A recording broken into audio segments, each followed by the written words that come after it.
ನಮಸ್ಕಾರ friends. Post office ಅಂಚೆ ಇಲಾಖೆ 2026 ನೋಡ್ರಿ. ಯಾರ್ಯಾರು ನಾನು ಸೆಲೆಕ್ಟ್ ಆಗೇ ಆಗ್ತೀನಿ, ಸೆಲೆಕ್ಟ್ ಆದವರು ಈ ವಿಡಿಯೋನ ತಪ್ಪದೆ ನೋಡ್ರಿ. ಇಂಪಾರ್ಟೆಂಟ್ ಅಪ್ಡೇಟ್ಸ್ ಕೊಡ್ತೀನಿ, ಎಲ್ಲೂ ಸ್ಕಿಪ್ ಮಾಡಬೇಡ್ರಿ, ಕೊನೆವರೆಗೂ ನೋಡ್ರಿ. ಮತ್ತು ವಿಡಿಯೋ ಇಷ್ಟ ಆದರೆ ಲೈಕ್ ಮಾಡಿರಿ, ಶೇರ್ ಮಾಡಿರಿ, ಸಬ್ಸ್ಕ್ರೈಬ್ ಮಾಡಿರಿ. ಬರೀ ವಿಡಿಯೋ ಸ್ಟಾರ್ಟ್ ಮಾಡೋಣ. ನೋಡ್ರಿ, ಸೆಲೆಕ್ಷನ್ ಆತಂದ್ರೆ ಫಸ್ಟ್ ಮೆರಿಟ್ ಲಿಸ್ಟ್ ಬಿಟ್ಟಂದ್ರೆ ಅದ್ರೊಳಗೆ ನಿಮ್ಮದು ಡಿವಿಷನು ಇರುತ್ತೆ. ನಾನು ಯಾಕೆ ಈ ವಿಡಿಯೋ ಮಾಡೀನಿ ಅಂತಂದ್ರೆ, ತುಂಬ ಜನ ಕಮೆಂಟ್ ಒಳಗೆ ಕೇಳ್ತಾಯಿದ್ರು, ಸೆಲೆಕ್ಟ್ ಆದಮೇಲೆ ಯಾವ ಥರ ಸೆಲೆಕ್ಷನ್ ಪ್ರೊಸೆಸ್ ಇರುತ್ತೆ ಅದೆಲ್ಲ ಸ್ವಲ್ಪ ಹೇಳ್ರಿ ಅಂತ ಕೇಳ್ತಿದ್ರು. ಸೊ ಅದಕ್ಕೆ ನಾನು ಈ ವಿಡಿಯೋ ಮಾಡಿ ಹಾಕೀನಿ. ಸೊ ನೋಡಿರಿ, ಫಸ್ಟ್ ಮೆರಿಟ್ ಲಿಸ್ಟ್ ಒಳಗೆ ನಿಮ್ಮ ಸೆಲೆಕ್ಷನ್ ಆಗಿತ್ತಂದ್ರೆ ಯಾರು ವೇಟ್ ಮಾಡೋಕ್ಕೆ ಹೋಗ್ಬೇಡ್ರಿ. ಇದು 15 ಡೇಸ್ ಟೈಮಿಂಗ್. ಇದು 15 ಡೇಸ್ ಒಳಗೆ ನೀವು ಹೋಗಿ ಮಾಡಲಿಲ್ಲ ಅಂದ್ರೆ ಡೈರೆಕ್ಟ್ ಕ್ಯಾನ್ಸಲೇಷನ್. ಇದು ಡೈರೆಕ್ಟ್ ಕ್ಯಾನ್ಸಲ್ ಮಾಡ್ತಾರೆ, ನಿಮ್ಮದು ಸೆಲೆಕ್ಷನ್ ರಿಜೆಕ್ಟ್ ಮಾಡ್ತಾರೆ. ಸೊ ಯಾರೂ ವೇಟ್ ಮಾಡೋಕ್ಕೆ ಹೋಗ್ಬೇಡ್ರಿ.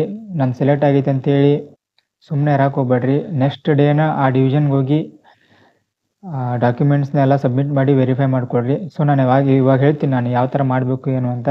ನೋಡಿರಿ, ಫಸ್ಟ್ ಮೆರಿಟ್ ಲಿಸ್ಟ್ ಬಿಟ್ಟ ತಕ್ಷಣ ನಿಮ್ಮ ಸೆಲೆಕ್ಷನ್ ಆಗಿತ್ತಂದ್ರೆ ಡಿವಿಷನ್ನು ಅದರೊಳಗೆ ಕೊಟ್ಟಿರ್ತಾರೆ. ಆ ರೋ ಒಳಗನೆ ನಿಮ್ಮದು ಫುಲ್ ಡಿವಿಷನ್ ಎಲ್ಲ ಕೊಟ್ಟಿರ್ತಾರೆ. ಸೊ ಆ ಡಿವಿಷನ್ ಕಾಂಟ್ಯಾಕ್ಟ್ ಮಾಡಿರಿ. ಕಾಂಟ್ಯಾಕ್ಟ್ ಮಾಡಿಕೊಂಡು ನೆಕ್ಸ್ಟು ನೀವು ಅಪ್ಲಿಕೇಶನ್ ಹಾಕುವಾಗ ಒಂದು 10 ಡಿವಿಷನ್ ಹಾಕಿರ್ತೀರ ಅಂತ ಅಂದ್ಕೊಳ್ಳೋಣ. ಸೊ ಒಂದು 10 ಅದ್ರಾಗ ಒಂದು 4-5 ಸೆಲೆಕ್ಟ್ ಆಗಿರಿ ಅಂತ ಅಂದ್ಕೊಳ್ಳೋಣ. ಸೊ ಅವ ಸೆಲೆಕ್ಟ್ ಆದಮೇಲೆ ಅವರು SMS ಮಾಡ್ತಾರೆ.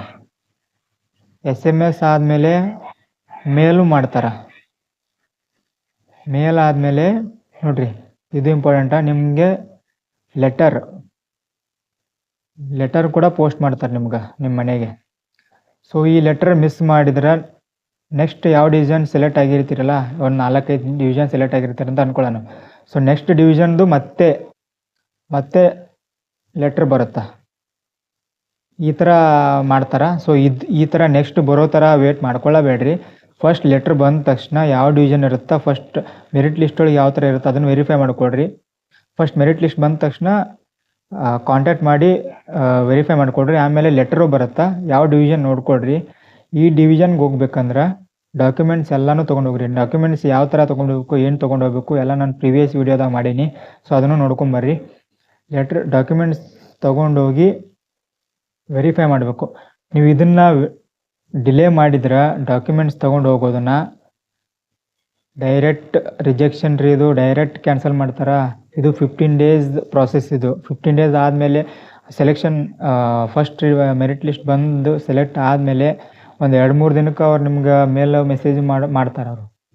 ಸೊ ಯಾರು ಮಿಸ್ ಮಾಡಬೇಡ್ರಿ, ಇಂಪಾರ್ಟೆಂಟ್ ಅಪ್ಡೇಟ್ ಇದು. ಅದಾದಮೇಲೆ ಒಬ್ರದ್ದು ಏನಾಗಿತ್ತು, ರಿಜೆಕ್ಟ್ ಆಗಿತ್ತು. ಸೊ ಅದನ್ನು ನೀವು ತಮ್ನೇಲ್ ಒಳಗೆ ನೋಡಿರ್ತೀರಿ, ಕವರ್ ಫೋಟೋ ಒಳಗೆ ಹಾಕೀನಿ, ನೀವು ನೋಡಿರ್ತೀರಿ ಅದನ್ನು. ಅವ್ರದ್ದು ಮೇಲ್ ಬಂದಿತ್ತು.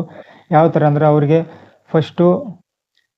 ಫಸ್ಟ್ ಲೆಟ್ರ್ ಬಂತು ಒಂದು ಡಿವಿಷನಿಂದ, ಫಸ್ಟ್ ಡಿವಿಷನ್ ಅಂದ್ಕೊಳ್ಳೋಣ. ಫಸ್ಟ್ ಡಿವಿಷನಿಂದ ಒಂದು ಲೆಟ್ರ್ ಬಂತು. ಅದನ್ನು ಅವರು ಡಾಕ್ಯುಮೆಂಟ್ಸ್ ವೆರಿಫೈ ಮಾಡೋಕೆ ಅವರು ಹೋಗಲಿಲ್ಲ. ಸೊ ನೆಕ್ಸ್ಟ್ ಸೆಕೆಂಡ್ ಡಿವಿಷನ್ದು ಮತ್ತೆ ಲೆಟ್ರ್ ಬಂತು, ಅದಕ್ಕೂ ಅವ್ರು ಹೋಗಲಿಲ್ಲ. ಸೊ ಏನು ಮಾಡಿದ್ರು, ಡೈರೆಕ್ಟ್ ಲೆಟ್ರಲ್ಲಿರೋದನ್ನು ಡೈರೆಕ್ಟ್ ಅವ್ರು ಏನು ಮಾಡಿದ್ರು, ಡಾಕ್ಯುಮೆಂಟ್ ವೆರಿಫಿಕೇಷನ್ ಆಗಿಲ್ಲ ಅಂತೇಳಿ ಡೈರೆಕ್ಟ್ ಕ್ಯಾನ್ಸಲ್ ಮಾಡಿದರು. ನೆಕ್ಸ್ಟ್ ಅವರು ವೇಟೇ ಮಾಡಲ್ಲ, ಡೈರೆಕ್ಟ್ ಕ್ಯಾನ್ಸಲೇಷನು. ಡೈರೆಕ್ಟ್ ಕ್ಯಾನ್ಸಲ್ ಮಾಡ್ತಾರೆ. ನೆಕ್ಸ್ಟ್ ಮೆರಿಟ್ ಲಿಸ್ಟ್ ಒಳಗೆ ಯಾರು ಇರ್ತಾರೆ ಅವ್ರನ್ನ ತೊಗೊಳ್ತಾರೆ ಅವರು.